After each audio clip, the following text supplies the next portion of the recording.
이는 성경을 이루려 함이니라는 제목으로 하나님 말씀 듣겠습니다. 오늘은 고난주간이 시작되는 종려주일입니다. 고난주간이 이제 오늘 시작되죠. 종려주일. 종려주일에 예수님은 예루살렘으로 입성하시며 이 땅에서의 마지막 한 주를 시작하세요. 그러니까 예수님이 예루살렘에 입성하시고 그 한 주가 이제 예수님이 이 땅에서의 마지막 한 주세요. 마지막 일주일. 이번 고난주간에는 죽게 가까이라는 주제를 가지고 예수님의 이 마지막 일주일 가운데서도 성금요일, 예수님 십자가에 달려 돌아가시는 그 성금요일에 있었던 예수님의 발자취를 우리가 따라가면서 예수님께 더욱 가까이 나아가는 시간이 되고자 합니다. 그 금요일 하루, 십자가에 지시기까지 그 금요일 하루를 우리가 한번 이 고난주간에 따라가 보겠다는 거죠. 그 하루의 예수님의 발자취를. 바라기는 이번 고난주간을 통해서 주님께 더 가까이 나아가는 저와 성도님들 되시기를 축원합니다. 아멘. 예수님은 겟세마네에서 고통스러운 기도를 드리시며 금요일을 맞이하세요. 그러니까 겟세마네에서 기도를 시작하실 때는 목요일이었어요. 근데 이제 그렇게 계속 기도하시다가 이제 금요일을 맞으시는 거거든요. 기도하시다가 오늘 본문은 바로 그 금요일 이른 새벽에 일어난 사건이에요. 그러니까 오늘 우리 본문이 금요일의 시작입니다. 금요일이 시작되자마자 일어난 일 43절 우리 같이 한번 읽어보겠습니다. 시작. 예수께서 말씀하실 때에 곧 12 중에 하나인 유다가 왔는데 대제사장들과 서기관들과 장로들에게서 파송된 무리가 검과 몽치를 가지고 그와 함께 하였더라. 예수님께서 겟세마네에서 기도를 마치신 바로 그때, 목요일이 되는 바로 그때 유다가 칼과 몽둥이 든 많은 무리들을 대동해서 예수님을 찾아옵니다. 혼자 온 게 아니라 몽둥이 든 사람들과 같이 와요. 43절은요, 이 유다와 함께 온 무리들이 어떤 자인지를 우리에게 강조하고 있어요. 43절은. 자, 먼저 유다를 뭐라고 말하고 있죠? 12 중에 하나라고 소개합니다. 12 중에 하나다. 이 12은 잘 아시다시피 예수님께서 불러 세우셔서 자신과 함께 있게 하셨던 12제자입니다. 그 12제자를 말하고 있어요. 가룟 유다를 예수님이 사랑하시는 제자, 그 제자로 소개하는 거예요. 지금 그 12제자 중에 하나, 예수님 사랑하시는 제자, 그를 그렇게 소개하면서 예수님과 그의 그 친밀한 관계를 강조하고 있는 거죠. 유다의 배반이 얼마나 충격적인지를 우리에게 고발하는 거예요. 그는 예수님 배신해서는 안 되는 그 12제자 중에 하나였다, 그걸 말하고 있죠. 요한복음 18장 2절에 보면 그곳은 가끔 예수께서 제자들과 모이시는 곳이므로 예수를 파는 유다도 그곳을 알더라 라고 증언해 줍니다. 오늘 이 사건은요, 오늘부터 시작되는 모든 사건은 사복음서에 다 기록되어 있어요. 그러니까 서로가 조금 달라요. 여기 없는 내용이 저기선 얘기해 주고, 그러니까 이걸 우리가 같이 보면 더 풍성하게 본문을 보는 거죠. 요한복음 18장은요, 지금 이 자리가 제자였기에 알 수 있는 장소였다는 거예요. 제자들이기에 알 수 있는 장소, 예수님이 자주 거기서 모이셨어요. 유다는 제자만이 알 수 있는 그 익숙한 장소를요, 배신의 장소로 사용하고 있는 거예요. 그 익숙한 장소를. 함께 온 무리들은 이렇게 소개해요. 대제사장들과 서기관들과 장로들에게서 파송된 무리다 라고 소개해요. 자, 여기 언급된 사람들, 대제사장들, 서기관들, 장로들, 이 사람들은 뭐죠? 유대인의 최고 사법기관인 산헤드린의 구성원들입니다. 그러니까 지금 뭐예요? 그들이 보낸 사람들이다. 이것은 예수님에 대한 체포영장이 산헤드린에 의해서 지금 발급되었다는 걸 말해주는 거예요. 체포영장이 발급됐다. 44절은요, 유다가 얼마나 예수님을 계획적으로 배신했는지를 가르쳐줘요. 얼마나 계획적으로 배신했는가? 44절을 제가 보겠습니다. 예수를 파는 자가 이미 그들과 군호를 짜 이르되 내가 입맞추는 자가 그이니 그를 잡아 단단히 끌어가라 하였느니라. 자, 이건 뭘 말해주는 거죠? 우발적이지 않았습니다. 충동적이지 않았어요. 유다가 기분 나빠서 우발적으로 충동적으로 예수님 배신한 게 아니다. 계획적이었다. 지금 때는요, 이제 막 목요일에서 금요일로 넘어온 시간이에요. 이제 막 짙은 어둠이 깔려 있죠. 한밤중이에요. 아직 이 짙은 어둠이 깔려있는 겟세마네였기 때문에 유다는 입맞춤을 신호로 예수님을 가르쳐 주기로 한 거예요. 내가 가서 안 보이잖아요. 내가 가서 입을 맞출 테니까 그가 예수다. 그를 잡아라. 이 기회를 절대 놓쳐서는 안 된다는 의지가 그에게 있었던 거예요. 실수로 다른 사람 잡으면 안 된다는 거예요. 반드시 예수를 잡아야 된다. 그렇게 예수님이 사랑하시는 제자 유다는요, 늘 그랬던 것처럼 예수님께 와서 입을 맞춥니다. 늘 그랬던 것처럼. 45절이에요. 이에 와서 곧 예수께 나와 랍비여 하고 입을 맞추니. 예수님을 랍비라고 부릅니다. 랍비여. 이것은요, 유대인들이 자신의 스승에게 말을 걸거나 스승에게 인사할 때 늘 관례적으로 사용한 호칭이에요. 익숙한 호칭. 이런 의미입니다. 나의 큰 자, 나의 영예로운 분. 아주 극존칭인 거죠. 스승을 높여주는 말이었어요. 나의 영예로운 분. 당시 제자들은요, 스승에게 애정과 존경을 표현하는 그런 의미를 가지고 뺨이나 손에다 입을 맞췄다고 합니다. 늘 이렇게 스승에게 올 때는 와서 뺨이나 손에 입을 맞췄어요. 그러니까 이것은 늘 있었던 일이에요. 늘 제자들이 예수님께 오면 그렇게 입을 맞췄다고요. 그러니까 만약에 유다가 평소에 그렇게 안 했는데 오늘 그렇게 했으면 예수님도 당황스러웠겠죠. 너 왜 그러냐? 이러셨겠죠. 근데 늘 그랬어요. 아주 익숙한 거예요. 유다는 바로 그것을 배신의 표시로 사용한 거예요. 그 애정의 표시, 그 존경의 표시, 늘 했던 그 입맞춤을 배신의 표시로 사용했다는 거예요. 원어로 보면요, 유다의 입맞춤이 얼마나 악했는지를 가르쳐 줍니다. 원어로 보니까요, 이렇게 돼 있어요. 많이 입맞추다. 반복적으로 여러 차례 입맞추다. 뭐예요? 원래는 그냥 한 번 입을 맞추면 되는 거예요. 그런데 연신 입을 맞췄다. 이건 뭐겠습니까? 혹시라도 체포조가 실수라도 할까 봐 그는 연신 예수님께 입을 맞추는 거예요. 무슨 의미겠어요? 이 사람이다. 계속 입을 맞추면서 체포조에게 이 사람이다 가르쳐 주는 거예요. 누가복음 22장 48절에 보니까요, 예수께 입을 맞추려고 가까이 하는지라 예수께서 이르시되 유다야 네가 입맞춤으로 인자를 파느냐 하시니. 또 마가복음에는 없는 장면을 말해주고 있죠. 유다가 입맞추려고 예수님께 가까이 오니까 예수님이 그렇게 하신 거예요. 유다야 네가 입맞춤으로 인자를 파느냐? 이거 무슨 의미겠어요? 전 이렇게 들렸어요. 유다야 지금이라도 멈추어라. 하지 말라는 거예요. 유다야 하지 마. 예수님은요, 유다 사랑하셨어요. 사랑하는 제자예요. 유다에게 무수의 기회를 주셨어요. 우리 아시잖아요. 그 만찬에서 예수님이 내가 지금 찍어서 주는 떡을 먹는 자가 나를 팔자다. 여러분 이거 뭐겠어요? 기회를 주는 거예요. 유다한테. 유다야 그거 하지 말라는 거예요. 인격적으로 말씀하신 거죠. 비인격적으로 했으면 어떻게 했어요? 그 자리에서 그냥 실명을 거론하셨겠죠. 유다 너가 지금 나를 팔 거잖아. 너 그거 하지 마. 그럼 제자들이 옆에서 이거 뭐 충격적이지 않겠습니까? 예수님은 끊임없이 유다에게 기회를 주셨어요. 하지 마. 회개의 기회를 주셨지만 유다는 여기서도 멈추지 않습니다. 이것이 유다의 배반이었어요. 예수님의 이 말씀을, 유다야 네가 입맞춤으로 나를 인자를 파느냐는 이 말씀을 듣고도 유다는 멈추지 않았다고요. 이게 유다의 배반이에요. 유다의 이 반복되는 군호를 확인하자마자 무리들은, 체포조는 예수님을 붙잡습니다. 46절에 그들이 예수께 손을 대어 잡건을. 자, 이 부분 참 보세요. 칼과 몽둥이 들고 왔거든요. 이 사람들 칼과 몽둥이를. 근데 그 칼과 몽둥이를 든 손이 무색하게 예수님은 아무 저항 없이 파송된 무리에게 포박을 당하세요. 저항하지 않으세요. 하지만 이 상황을 가만히 지켜볼 수 없는 사람이 있었어요. 그 한 사람 잘 아시죠? 예, 47절에 곁에 서 있는 자 중에 한 사람이 칼을 빼어 대제사장의 종을 쳐 그 귀를 떨어뜨리니라. 마가는 이 사람의 이름을 밝히지 않아요. 왜냐하면 아마도요 베드로를 좀 지켜준 것 같아요. 마가가 베드로랑 친하거든요. 사실 이거 부끄러운 거잖아요. 이제 그렇지만 요한은 요한복음 18장 10절에 적나라하게 그가 누구인지를 가르쳐 줍니다. 이에 시몬 베드로가 칼을 가졌는데 그것을 빼어 대제사장 종을 쳐서 오른쪽 귀를 베어버리니 그 종의 이름은 말고라. 요한은 또 베드로의 실명을 딱 적어줘요. 베드로가 그랬다. 사실 예수님의 제자들 중에 이런 행동할 수 있는 사람은 베드로밖에 없어요.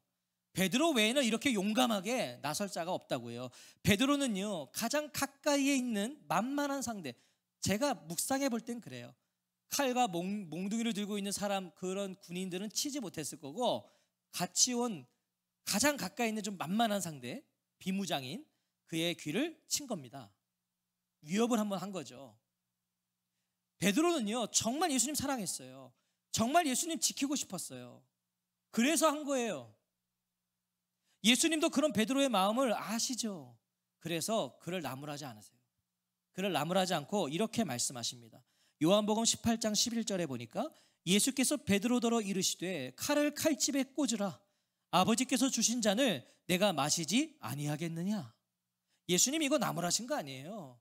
베드로야, 하지마. 칼을 다시 칼집에 넣어라. 내가 아버지의 주신 잔 마셔야 되지 않겠니? 자, 그리고는 누가복음을 보면 예수님이요, 말고의 귀를 만져 낫게 해주세요. 누가복음은 또 그걸 증언하거든요. 그 떨어진 귀를 주셔서 다시 붙여주신다고요, 예수님이. 자, 이 부분도요, 보세요. 이미 벌어진 일이에요. 이미 잘렸어요. 그리고 예수님은 지금 말고를 신경 쓸 겨를이 없으세요. 지금 호박돼서 끌려가고 계시거든요. 그런데 그럼에도 예수님이 말고의 잘린 귀를 다시 붙여주세요. 제자가 아니에요. 예수님 잡으러 온 자들 중에 있던 사람이에요. 그런데 고쳐주셨다. 왜 그랬을까요, 예수님? 레위기 21장을 보면요, 성전 봉사 규례가 나와요. 성전 봉사자들이 어때야 되는가? 거기에 보면 육체에 흠이 있는 사람은 성전에서 봉사할 수 없게 됩니다. 흠이 있으면 안 돼요. 자, 예수님은 이 종 말고 누구의 종? 대제사장의 종이잖아요. 이 사람이 대제사장의 종 말고가요, 성전 봉사 직무를 계속할 수 있도록 은혜를 베푸신 거예요. 그가 그대로 돌아가면 그는 이제 그 직무에서 배제가 돼요. 흠이 생겼으니까. 예수님 그걸 하셨어요. 그래서 고쳐주세요. 그가 그 직무를 계속할 수 있도록. 자신을 잡으러 온 자를 긍휼히 여기신 거예요. 자기를 잡으러 온 자를 긍휼히 여기셨고요. 동시에 이것은 뭡니까? 자신을 위해 위험을 무릅쓰고 사고를 친 제자의 잘못 또한 해결해 주신 거예요. 생각해 보세요. 베드로, 만약에 지금 베드로가 잘랐는데 예수님이 이거 해결 안 해주시면 베드로는 이 죄목수로 인해서 끌려갑니다. 끌려가야 돼요. 예수님 그것도 해결해 주신 거예요. 놀라운 것은 이런 예수님의 기적과 치유를 눈앞에서 보고도 이 체포조가 예수님을 붙잡아 갔다는 거예요. 여러분, 이 정도 기적을 봤으면요, 깨달아야죠. 자기들 눈앞에서 떨어진 귀를 붙이셨거든요. 기적을 행하셨어요. 그러면 놀라서 그 자리에서 엎드려서 회개하고 잘못했다 그래야죠. 그런데 아니요, 그대로 예수님 붙잡아가요. 뭐예요? 기적 자체가 믿음을 주는 것은 아니라는 거예요. 여러분, 우리가 기적을 보면 믿음이 생길 것 같으세요? 아니요. 기적 본다고 믿음 생기는 게 아니더라고요. 예수님 믿지 않더라고요. 저는 이렇게 생각해요. 믿는 자에게 기적이 있는 거예요. 믿는 자에게. 그게 기적이죠. 진짜 기적이죠. 그냥 기적을 보면 믿음이 생기는 게 아니에요. 베드로가 얼마나 예수님을 몰랐는지를 우리에게 가르쳐주는 부분입니다. 베드로가 칼을 휘두른 것은요, 이 상황을 납득할 수 없었기 때문이에요. 이 상황을 납득할 수가 없는 거예요. 그의 생각에 예수님은요, 이렇게 무능력하게 체포되시면 안 되는 분이에요. 제자들에게 예수님은 이렇게 끌려가시면 안 되는 분이라고요. 무슨 말이에요? 그래서 막으려고 한 거거든요, 사실요. 하지만 예수님은요, 분명 누누이 말씀하셨어요. 제자들에게 뭐라고요? 인자가 대제사장들과 서기관들에게 넘겨짐에 그들이 죽이기로 결의하고 이방인들에게 넘겨주겠고 그들은 능욕하며 침뱉으며 채찍질하고 죽일 것이나 그는 3일 만에 살아나리라. 예수님은요, 이 말씀을 3번이나 가르치셨다고. 제자들한테 나 죽을 거다, 나 끌려갈 거다, 3번이나. 만약에 베드로가 이 말씀 기억하고 있었다면, 예수님의 이 말씀을 베드로가 딱 기억하고 있었다면 베드로는 칼을 휘두르지 않았을 거예요. 왜? 예수님이 끌려가신다고 했잖아요. 죽임을 당한다고 하셨잖아요. 이 말씀 기억했다면 베드로는 이 체포조가 몰려왔을 때요, 저는 이렇게 생각해요. 베드로는 그때 예수님 바라봤을 거예요. 예수님 이렇게 쳐다봤을 거예요. 그럼 예수님은요, 그런 베드로를 바라보시면서 고개를 끄덕이셨을 거예요. 무슨 의미예요? 그래, 지금이야. 이제 때가 된 거야. 내가 너네한테 말했지. 그래, 베드로야, 그게 지금이다. 그럼 베드로가 칼 휘둘렀겠냐고요. 아, 이 주님 말씀대로 이제 주님이 끌려가시는구나. 말씀을 듣는다고 들은 게 아니에요. 우리 지금 이 시간에 저도, 우리 성도님들도 말씀을 듣고 계신데 우리가 듣고 있다고 들은 게 아니라고요. 말씀을 들었다는 건 그 말씀 간직하고 기억하는 거예요. 제자들이 그걸 못한 거예요. 들었는데 기억 못한 거예요. 들었다는 건 간직하고 기억하는 겁니다. 그래야만 우리의 삶 속에 어떠한 문제가 터졌을 때 우리가 들었던, 간직하고 기억했던 그 말씀이 생각나는 거예요. 그리고 그 말씀이 우리를 살리는 거예요. 간직하십시오. 기억하십시오.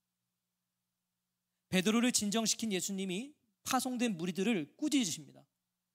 48절 우리 같이 읽어볼까요? 48절입니다. 시작.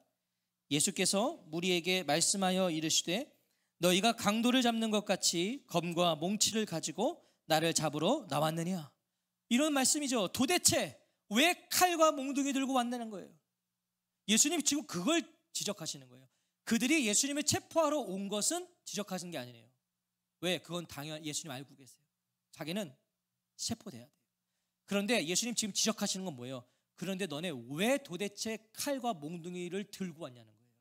그냥 와도 되는데 왜 그거 들고 왔느냐. 당시 이 칼과 몽둥이는요, 강도를 잡기 위한 무기들이었어요. 강도 때려잡을 때 칼과 몽둥이 들고 왔다고요. 강도를 체포할 때 이렇게 들고 왔단 말이에요. 그들은 지금 예수님을 뭘로 취급한 거예요? 강도 취급하고 있는 거예요.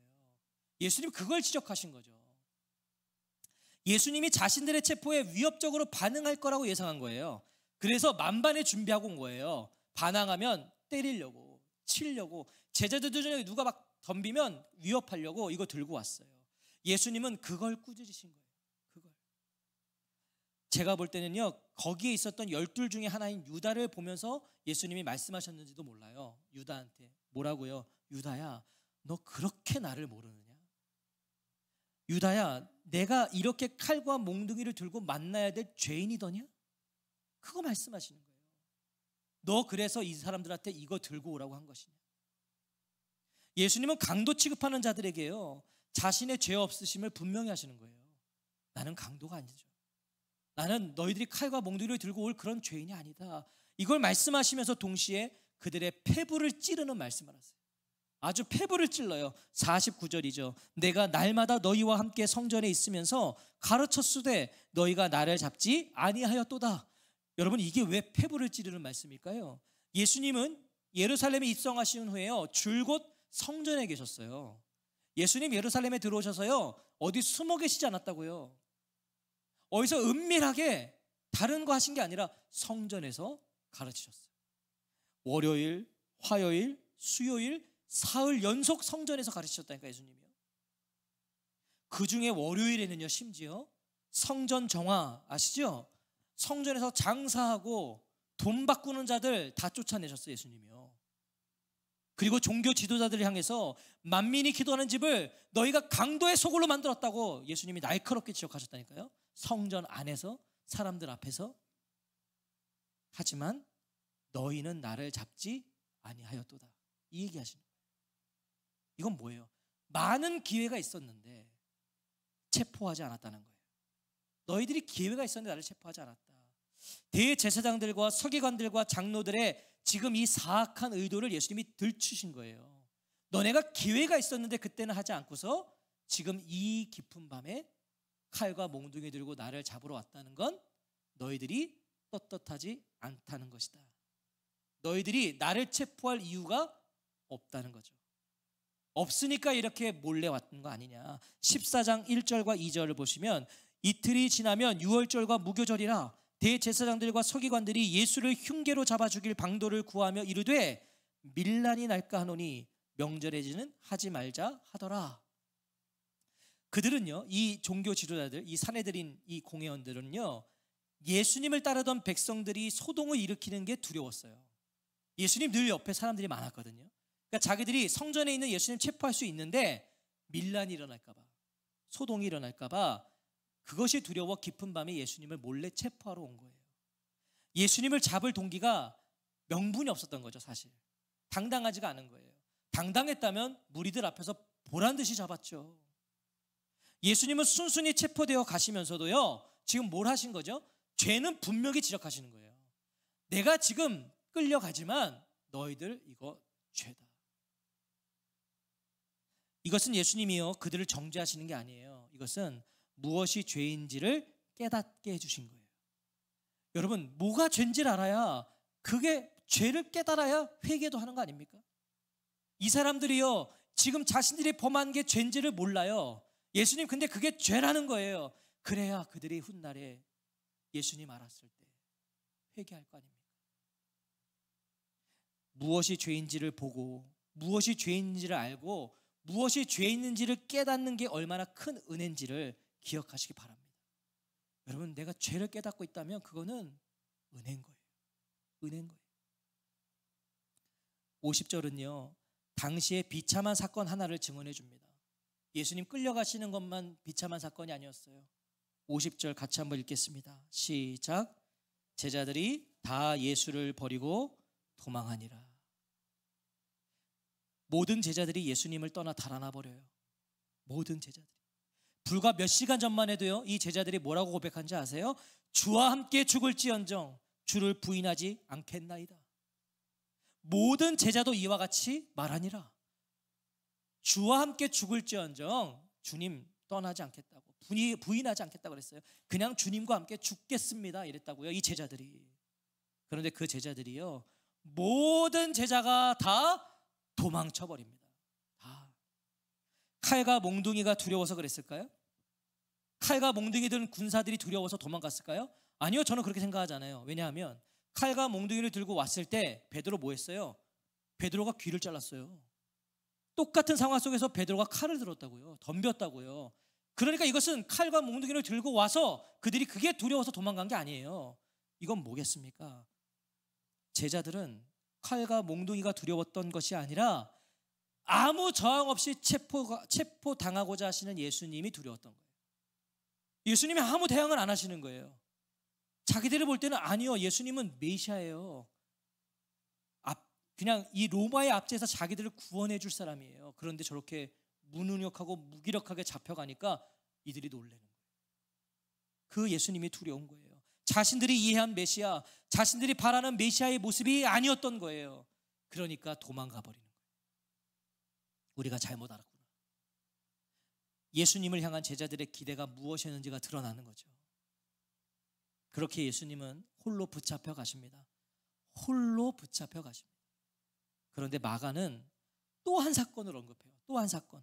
51절, 52절도 우리 같이 읽겠습니다. 시작. 한 청년이 벗은 몸에 배 혼니부를 두르고 예수를 따라가다가 무리에게 잡힘에 배 혼니부를 버리고 벗은 몸으로 도망하니라. 한 청년이 체포돼서 끌려가시는 예수님을 따라가다가 무리에게 발각되어 도망쳤다는 기록이에요. 이 기록은 마가복음에만 기록되어 있습니다. 다른 사복음서에는 이 기록이 없어요. 마가복음만 이 사건을 기록하고 있는데 학자들은 그래서요 이 청년이 마가 자신일 거라고 생각을 합니다. 저도 여기에 동의해요. 왜냐하면 예수님의 제자들은 이미 다 떠난 상태였잖아요. 다 도망쳤다고요. 그러니까 이게 자신이 아니고서는 기록할 수가 없어요. 본 사람이 없거든. 마가 자신이 아니고서는 증언할 수 없는 사건이에요. 이건 마가가요 자기가 경험한 걸 적은 거예요. 자, 그러면 마가라는 전제하에서 이 51절 52절을 해석해 보면 이렇습니다.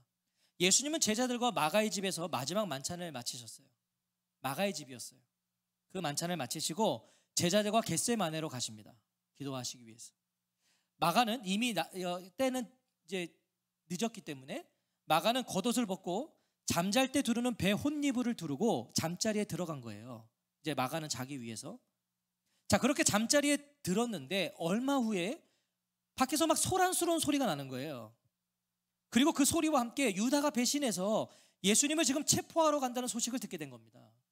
웅성웅성 거렸을 거 아닙니까? 막 무리들이 가니까. 마가는요 그 소식을 듣자마자 예수님께 이걸 전하기 위해서 예수님 피하셔야 되니까 옷도 입을 틈이 없이 혼니불만 두른 채 그냥 자던 그대로 막 달려간 거예요. 겟세마네로.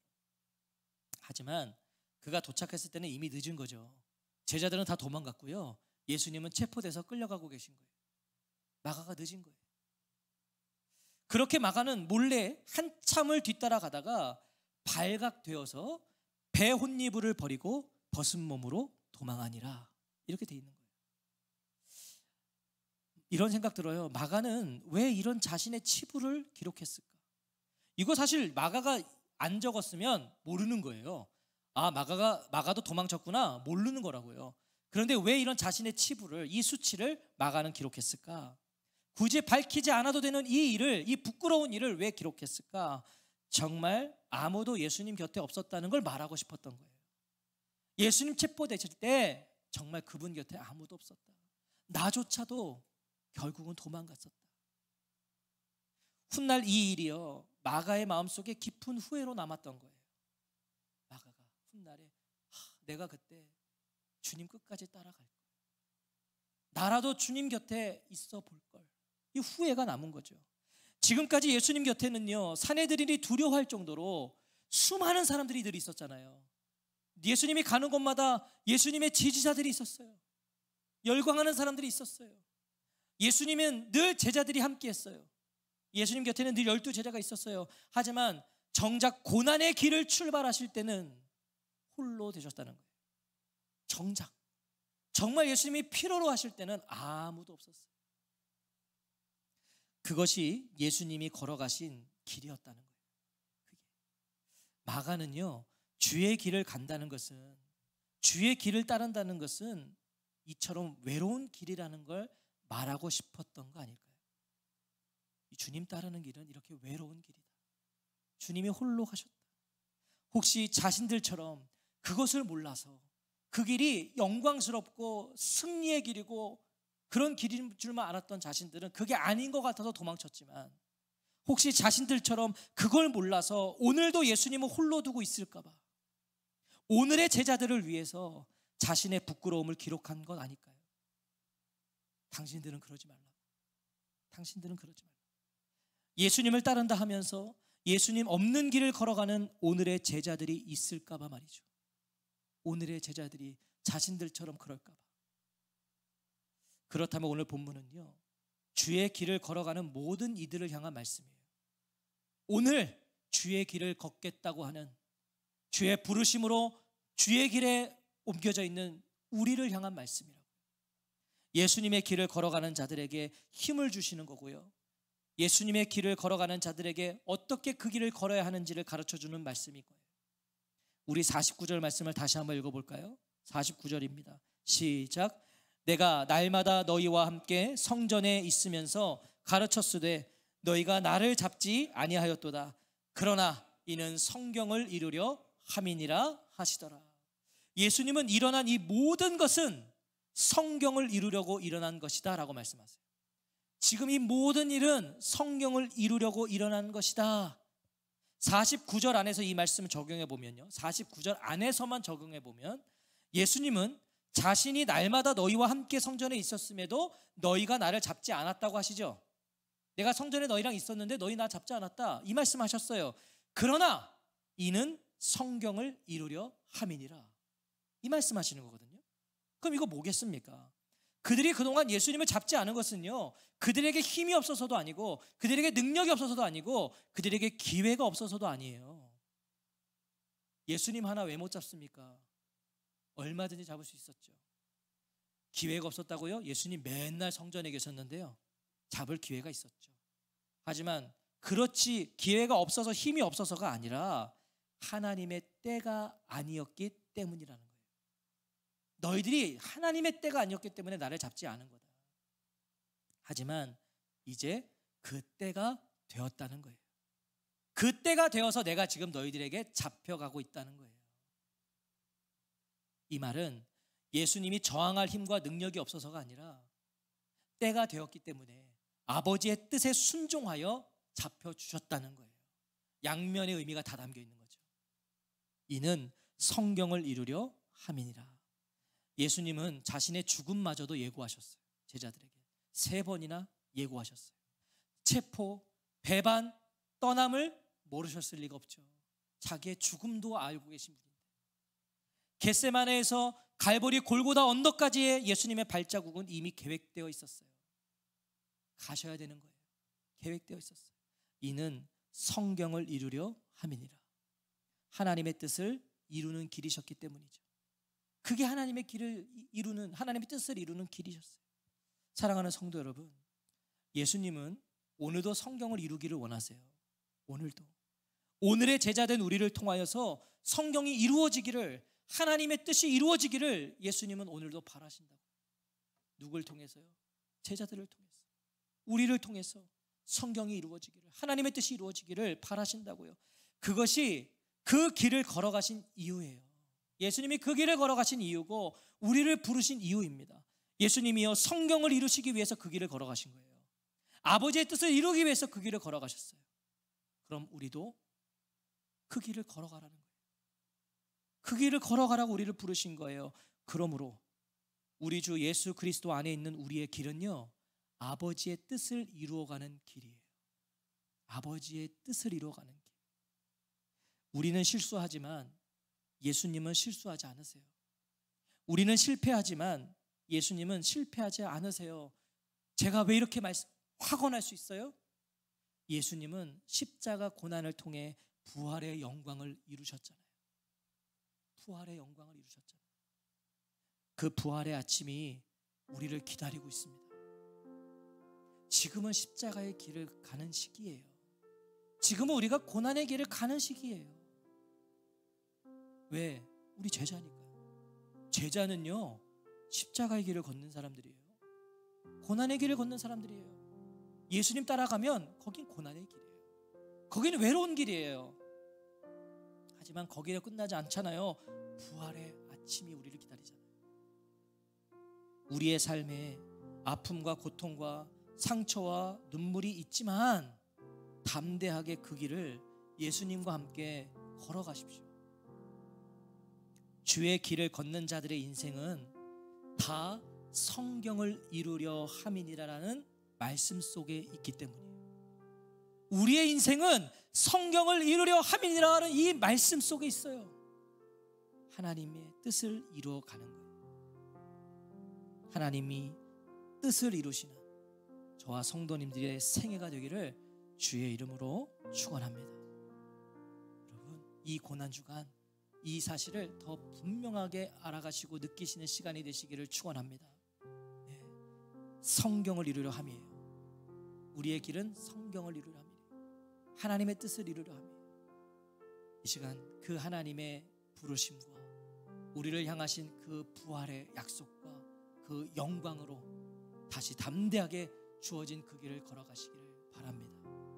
외로운 길입니다. 예수님 닮아가실수록 외롭습니다. 예수님 따라가실수록 외롭습니다. 그런데 기억하세요. 그 길에 예수님이 계세요. 예수님 먼저 그 길을 가셨잖아요. 그 길로 우리를 부르셨잖아요. 그리고요, 우리가 다 그 길을 가잖아요. 외로운 길 아니에요. 우리 서로가 있잖아요. 같이 가는 사람들이 있잖아요. 그것을 다시 한번 확인하는 이번 고난주간 되시기를 다시 한번 주의 이름으로 축원합니다. 아멘.